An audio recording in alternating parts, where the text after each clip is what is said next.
হারামের সূচনাটাও হারাম। কোন বেগানা নারীর দিকে তাকিয়ে থাকা হারাম হওয়ার কথা ছিল না, কিন্তু যেহেতু এই তাকানোটা এক সময় জিনার দিকে নিতে পারে, তাই এই তাকানোটা কেউ হারাম করেছে কে? আন-নাযার, এই দৃষ্টিটা বড় ভয়ঙ্কর। আল্লাহর হাবিব সাল্লাল্লাহু আলাইহি ওয়াসাল্লাম বলেছেন, আন-নাযার সাহামুন মাসমুমুন মিন সিহামি ইবলিস। এই দৃষ্টি, লাগামহীন দৃষ্টি, শয়তানের বিষ মাখানো তীরবানের মধ্যে থেকে একটা ভয়ঙ্কর তীর। এই তীর দিয়ে শয়তান যুবকদেরকে কাবু করে ফেলে। ডাইরেক্টলি শারীরিক সম্পর্কের দিকে কেউ যায় না। প্রথমে বদনজর, প্রথমে কি কথা কয় না, গলার সাউন্ড এখন কমে আসছে, এখন বিপরীতে ঘা পড়তেছে, তো এখন আর সাউন্ড নাই। প্রথমে শুরু হয় কি দিয়ে? বদনজর, লাগামহীন নজর। তারপরে মুচকি হাসির বিতরণ, চোখে চোখে কথা হয়, আচ্ছা না নাই? হাসি বিতরণ হয়, মোবাইল নাম্বার আদান প্রদান হয়, ফেসবুকের আইডি শেয়ার হয়, তারপরে রাত জেগে কম্বলের নিচে চ্যাটিং ফ্যাটিং আছে না নাই? তারপরে চলে আসে 14ই ফেব্রুয়ারি, বিশ্ব বেহায়া দিবস, ঠিক কিনা? দেখছেন ধাপগুলো, দেখছেন স্টেপ বাই স্টেপ হারামের দিকে যায়। এরপর অবৈধ দৈহিক সম্পর্কের দিকে যায়। আল্লাহ এই গজব থেকে তুমি আমার ছেলেদেরকে বাঁচাও, আমার দেশের মেয়েদেরকে বাঁচাও, চিল্লায় পড়ে না আমিন। তাহলে শুরু হয়েছিল কি দিয়ে? কি নজর? কি নজর? বদনজর। এটা দিয়ে শুরু, জিনা দিয়ে শেষ। এজন্য ইসলাম বলে মুকাদ্দামাতুল হারামে হারাম, মা ইউআদ্দি ইলাল হারাম ফাহুয়া হারাম। যেটা হারামের দিকে তোমাকে ধীরে ধীরে গ্রাজুয়ালি পৌঁছে দিবে, ওটাকেও হারাম ঘোষণা করেছে কে? এজন্য বিষ্ণু ঈসা ইসলাম ওনার মেয়ের জামাতা সাইয়েদনা আলী রাদিয়াল্লাহু তাআলা আনহুকে বলেছেন, আলী খবরদার, লা তুতবি'ন নাযরাতান নাযরা। এক নজর যদি ভুল করে কোনো নারীর চেহারার দিকে তোমার পড়ে যায়, খবরদার দ্বিতীয় নজর দিও না। ফা ইন্না লাকাল উলা ওয়া লাইসাত লাকাল আখিরা। কারণ প্রথম নজর ভুল করে পড়ে গেলে ক্ষমা করবে কে? কিন্তু তার সৌন্দর্য উপভোগের জন্য বারবার তার দেহের দিকে তাকালে, বারবার তার চেহারার দিকে তাকালে আমলনামাটা গুনাহ দিয়ে ভর্তি করে দিবে কে? আল্লাহ চেক এন্ড ব্যালেন্স করেছেন। পুরুষদেরকেও বলেছে চোখ নামাও, কুল্লিল মুমিনিনা ইয়াগুদ্দু মিন আবসারিহিম, lower your gaze, lower your eyesight. নারীকেও একই কথা বললেন, কুল্লিল মুমিনাতি ইয়াগুদ্দুনা মিন আবসারিহিন্না। ও নারীরা, তোমরাও চোখ নামাও, নজরকে ঠিক করো। এই বদনজর সব সর্বনাশের মূল। জোরে বলেন ঠিক কিনা? এখান থেকেই ধীরে ধীরে অবৈধ দৈহিক সম্পর্কের দিকে যায়। এজন্য এই বদনজরটারও হারাম ঘোষণা করেছে কে? আমাদের দেশে আরেকটা সিস্টেম আছে, হিলা বিয়ে, আছে না নাই? হিলা বিয়ে কালিয়াতে মনে হয় নাই না? এলাকাতে আছে, ভয়ঙ্কর। আর তালাকাল বাইনাল বাইনুনা যখন হয়ে যায় কমপ্লিটলি ডিভোর্স, কোনো সম্পর্ক নেই, তখন ওই স্ত্রীকে যদি আবার ফিরে আনতে হয়, ইসলামের নিয়ম হচ্ছে আরেক জায়গায়, হাত্তা তানকিহা যাওজান গায়রা, আরেক জায়গায় বিয়ে হবে, নরমাল প্রসেসে কোনো কারণে তাদের ডিভোর্স হবে, তখন আগের স্বামী স্ত্রীকে আনতে পারবে। এটারে অনেকে কৌশল করে, বিয়ের পরে একজন বুড়া মানুষের সাথে বিয়ে দেয়, সামান্য কিছু টাকা পয়সা দিয়ে এক দুই দিন সংসার করাইয়া ডিভোর্স নিয়ে আবার বিয়ে করায়, এরকম আছে না নাই?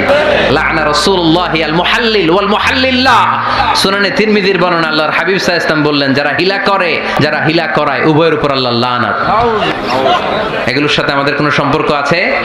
এজন্য আমরা হারাম খাবো না, হারাম ঘুরাইয়া খাওয়ার জন্য কৌশলও করা যাবে। এরপরে 8 নম্বর মূলনীতি হলো কাসবুল হালাল শারতুন লিকাবুলিদ দোয়া। আমরা বলি, হুজুর আমার দোয়া কবুল হয় না, কিন্তু দোয়া কবুলের সবচাইতে বড় শর্ত হলো হালাল ইনকাম, ঠিক কি না? হালাল উপার্জন ছাড়া যদি দোয়া করেন কবুল হবে? হারাম কিছু খেয়ে যদি আপনার দেহটারে বর্ধনশীল করেন, এই দেহ জান্নাতে ঢুকবে? লা ইয়াদখুলুল জান্নাতা জাসাদুন গুযিয়া বিল হারাম। হারাম দিয়ে বর্ধিষ্ণু যে দেহ, এই দেহ কোনোদিন আল্লাহর জান্নাতে ঢুকবে না। চিল্লায় বলেন ঠিক কিনা? ইন্নাল্লাহা তাইয়্যিব লা ইয়াকবালু ইল্লা তাইয়্যিবা। আল্লাহ পবিত্র, আল্লাহ পবিত্র ছাড়া কোনো কিছু গ্রহণ করে না। এক লোক কাবার চারদিকে কাঁদতে কাঁদতে বেহুশ, ইয়া রাব ইয়া রাব ইয়া রাব বলে বলে কাঁদতেছে। সাহাবারা দেখে বলল, সর্বনাশ, আজকের দিনের সব সওয়াব তো এই লোক নিয়ে যাবে, তার চেয়ে বেশি সওয়াব তো কেউই কামাই করতে পারলো না। আল্লাহর হাবিব সাল্লাল্লাহু আলাইহি ওয়াসাল্লাম বললেন, ওয়া মাতআমুহু হারাম, ও যা খায় ওটা হারাম খায়। ওয়া মালবাসুহু হারাম, ও যা পরে হারামটাকে দিয়ে কেনা ড্রেস আপ। ওয়া গুযিয়া বিল হারাম, ওর দেহটা বড় হয়েছে, বর্ধিষ্ণু হয়েছে হারাম খেয়ে। ফা আন্না ইউস্তাজাবু লাহু, কেন আল্লাহ তার দোয়া কবুল করবে? কোশ্চিন কালো তার দোয়া আল্লাহর আরশে পৌঁছবে না। চিল্লায় বলেন ঠিক কি না? এজন্য দোয়া যদি আল্লাহর কাছে মাকবুল করতে চান, আপনার দোয়া যদি আল্লাহর আরশ পর্যন্ত পৌঁছাতে চান, হালাল হওয়ার দরকার আছে না নাই? জিহাদের ময়দানে এক সাহাবা সর্বপ্রথম তীর মেরেছেন, নাম কি জানেন? সাদ বিন আবি ওয়াক্কাস রাদিয়াল্লাহু তাআলা আনহু। আল্লাহর হাবিব সাল্লাল্লাহু আলাইহি ওয়াসাল্লামকে বললেন, ইয়া রাসূলুল্লাহ উদা আল্লাহ আইয়াজআলানি মুস্তাজাবাদ দাওয়া। নবী হে, আপনি একটু আমার জন্য দোয়া করেন, আল্লাহ যেন আমারে মুস্তাজাবুদ দাওয়া বানিয়ে দেয়। কি বানিয়ে দেয়? সবাই বলেন মুস্তাজাবুদ দাওয়া, মানে এমন লোক যে দোয়া করলেই কবুল। আল্লাহর হাবিব সাল্লাল্লাহু আলাইহি ওয়াসাল্লাম উত্তরে কি বলছিলেন শুনবেন? শুনবেন সবাই? আল্লাহর হাবিব সাল্লাল্লাহু আলাইহি ওয়াসাল্লাম বললেন, ইয়া সাদ আতিব মাতআমাক তাকুন মুস্তাজাবুদ দাওয়া। হে সাদ, মুস্তাজাবুদ দাওয়ার জন্য আমার স্পেশাল দোয়ার দরকার নেই, তুমি যা খাবে হালাল খেও, হালাল খেলেই তুমি মুস্তাজাবুদ দাওয়া। হালাল খেলেই তোমার দোয়া কবুল করে নিবে কে? 9 নম্বর মূলনীতি, আল হালালু হালালুন লিল জামি' ওয়াল হারামু হারামুন লিল জামি'। হালাল এটা সবার জন্য হালাল, হারাম এটা সবার জন্য। আওয়াজ করে উত্তর দিতে হবে, ঘুষ খাওয়া হালাল না হারাম? মিথ্যা বলা এটা আপনার জন্য হারাম, আমার জন্য হারাম না? না, আপনার জন্য হারাম, আমার জন্য। হিংসা করা হালাল না হারাম? এই হিংসা যদি আমার নানা ভাই করে হালাল না হারাম? আমি যদি করি, বাইতুল মোকাররমের ইমাম যদি করে, শুধু কাবা ঘরের ইমাম সাহেব হিংসা করতে পারবে? হ্যাঁ পারবে? হালাল সবার জন্য হালাল, হারাম সবার জন্য হারাম। বলেন তো, বুঝে শুনে উত্তর দিয়েন, প্যান্ট শার্ট পরা হালাল না হারাম? কথা কন আরো জোরে। 2 দল নাকি 1 দল? সবাই বলেন হালাল না হারাম? প্যান্ট শার্ট পরা এটা হালাল শুধু আপনার জন্য নাকি? আমার জন্য হারাম না। প্যান্ট শার্ট পরা আমার জন্য হালাল, আমার নানা ভাইয়ের জন্য হালাল, কাবা ঘরের ইমামের জন্য হালাল। চিল্লায় বলেন ঠিক কি না? আল হালালু হালালুন লিল জামি' ওয়াল হারামু হারামুন লিল জামি'। কিন্তু আমরা প্যান্ট শার্ট পরি না। আমাদের এদেশের আলেম ওলামারা ঢিলে ঢালা জুব্বা পরে, সুন্নতি পোশাক পরে, কিন্তু প্যান্ট শার্ট পরা তাদের জন্য হালাল, আমার জন্য হালাল, ইমাম সাহেবের জন্য হালাল। যেটা হালাল এটা সবার জন্য হালাল, যেটা হারাম এটা সবার জন্য হারাম। আওয়াজ করে বলতে হবে ঠিক কিনা? মদিনাতে বনু মাখজুমিয়া গোত্রের এক নারী চুরিতে ধরা পড়লো। সবাই বলতেছে, ইয়া রাসূলুল্লাহ, এই মহিলাটা অনেক বড় বংশের মেয়ে, আপনি মাফ করে দেন, আপনি হাত কেটে দিয়েন না। চুরি করলে কি করতে হয় জানেন না বোধহয় নিয়মটা? না, হ্যাঁ? ফাকতাউ আইদিয়াহুমা, the government, the authority should cut down his right hand. চুরি করলে হাত কেটে দাও, এটা ইসলামের বিধান। আল্লাহর হাবিবরে সবাই বললেন, ইয়া রাসূলুল্লাহ, এই মেয়ের হাত কেটে দিয়েন না। আল্লাহর হাবিব সাল্লাল্লাহু আলাইহি ওয়াসাল্লাম বললেন, খবরদার, আল্লাহর বিধানের ক্ষেত্রে আমারে সুপারিশ করার স্পর্ধা দেখিও না। লাউ আন্না ফাতিমাতা বিনতি মুহাম্মাদিন সারাকাত লাকাতা মুহাম্মাদুন ইয়াদাহা। মাখজুমিয়া গোত্রের মেয়ে কেন, আমার কলিজার টুকরা নয়নের পুটলি ফাতেমাও যদি চুরি করে, ফাতেমার হাত কেটে দিতে আমি 1 সেকেন্ডও দেরি করব না। কারণ এটা আল্লাহর আইন, বিধান সবার জন্য সমান। অন্যায় করলে ঠেলাওয়ালা দিন মজুর তার ছেলে অন্যায় করলে যে আইন, এমপির ছেলে অন্যায় করলে একই আইন। চিল্লায় বলেন ঠিক কিনা? আইন সবার জন্য সমান। There is no difference between black and white, between upper and lower, between the richer section of the society and poorer section of the society, between the member of the parliament and factory worker, between the president of Bangladesh and the rickshaw puller. Everyone is totally equal, 100% equal, completely equal in the eyes of Quran, in the eyes of Islam. ইসলামের দৃষ্টিতে সবাই সমান, এখানে আলাদা নাই। সাইয়েদনা ওমর ফারুকের ছেলে আবু শাহামা নাবিজ খেতে যে এটা মদের মতো হয়ে গিয়েছিল। আমর ইবনে আল-আস রাদিয়াল্লাহু তাআলা আনহু ওনাকে মদ খাওয়ার শাস্তি দিয়েছিলেন 80 বেত। ফিরে যখন আসলো, ওমরে ফারুক বললেন, না, তুমি আমার ছেলে কেন খাইলা? এজন্য আমার পক্ষ থেকে আরো 80 বেত। আইন সবার জন্য সমান। চিল্লায় বলেন ঠিক কিনা? এখানে কোনো ডুপ্লিমেসি করার সুযোগ, পার্সিয়ালিটি করার কোনো সুযোগ? আইন সবার জন্য সমান। আল হালাল হালালুন লিল জামি' ওয়াল হারাম হারামুন লিল জামি'।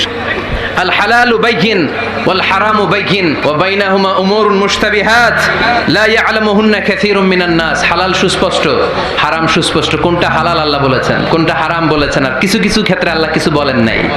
তার মানে আমরা মাফ পেয়ে গেছি ওগুলা। সুবহানাল্লাহ বলেন। রাহমাতান লাকুম গায়রা নিসিয়ান, যেগুলোর ব্যাপারে আল্লাহ চুপ থেকেছেন, আমাদের উপর রহমত দেখাইতে যে চুপ থেকেছেন। এগুলো নিয়ে খোঁচাখুচি করলে, গুতাগুতি করলে আমাদের উপরে ঝামেলা বাড়বে। চিল্লায় বলেন ঠিক কিনা? আল্লাহর হাবিব সাল্লাল্লাহু আলাইহি ওয়াসাল্লাম বলেছেন, ফাইন্নামা আহলাকাল্লাযীনা মিন ক্বাবলিকুম কাসরাতু মাসাইলিহিম ওয়া ইখতিলাফুহুম আলা আম্বিয়াইহিম। আমার আগে যত উম্মাত ধ্বংস হয়েছে, দুইটা কারণে সবচেয়ে বেশি ধ্বংস হয়েছে। নাম্বার 1, কাসরাতু মাসাইলিহিম, বেশি প্রশ্ন করার কারণে। কি করার কারণে? জানার জন্য প্রশ্ন, ঠেকানোর জন্য প্রশ্ন, ফিতনা বাজানোর জন্য আমাদের প্রশ্ন আছে না নাই? না, প্রশ্ন করবেন শুধু জানার জন্য। ধ্বংস হওয়ার 2 নাম্বার কারণ, ফাইন্নামা আহলাকাল্লাযীনা মিন ক্বাবলিকুম কাসরাতু মাসাইলিহিম ওয়া ইখতিলাফুহুম আলা আম্বিয়াইহিম। নবীদের ব্যাপারে ইখতিলাফ করেছে তারা। আমাদের সমাজে ইখতিলাফ আছে না নাই? দলাদলি আছে না নাই? এই দলাদলি করা যাবে? দলাদলি করা যাবে? আমরা দলাদলি চাই না ঐক্য চাই? এই আপনাদের গলার আওয়াজ, আওয়াজ করে বলেন, দলাদলি চাই নাকি ঐক্য চাই? হালাল চাই নাকি হারাম চাই? তবে জীবন বাঁচানোর জন্য হারাম খাওয়া যায়, হ্যাঁ, যতটুকু না হইলে না। আমাকে যদি প্রশ্ন করেন, হুজুর মদ খাওয়া যায়?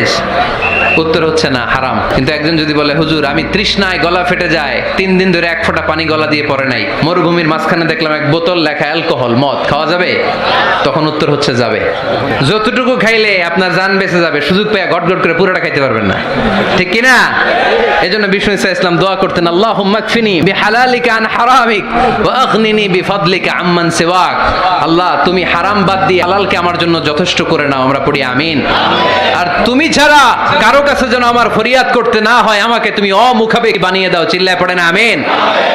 এই দোয়াটা এই রেকর্ড হয়েছে, মুখস্থ করে নেবেন। আই রিপিট, আমি আবারও বলছি, আল্লাহুম্মা কফিনি বিহালালিকা আন হারামিক ওয়া আগনিনি বিফাদলিকা আম্মান সিওয়াক। আমরা হালাল অবলম্বনের চেষ্টা করব, হালাল খাওয়ার চেষ্টা করব, আর সব সময় এই দোয়াটা পড়ব। রাজি আছেন তো? হারামের সাথে মুসলমানদের কোনো সম্পর্ক? আওয়াজ করে বলেন, হারামের সাথে আমাদের কোনো সম্পর্ক? আমরা হালালকে বলবো ইয়েস, আর হারামকে বলবো? আওয়াজ করে উত্তর দেন, হালালকে কি বলবো?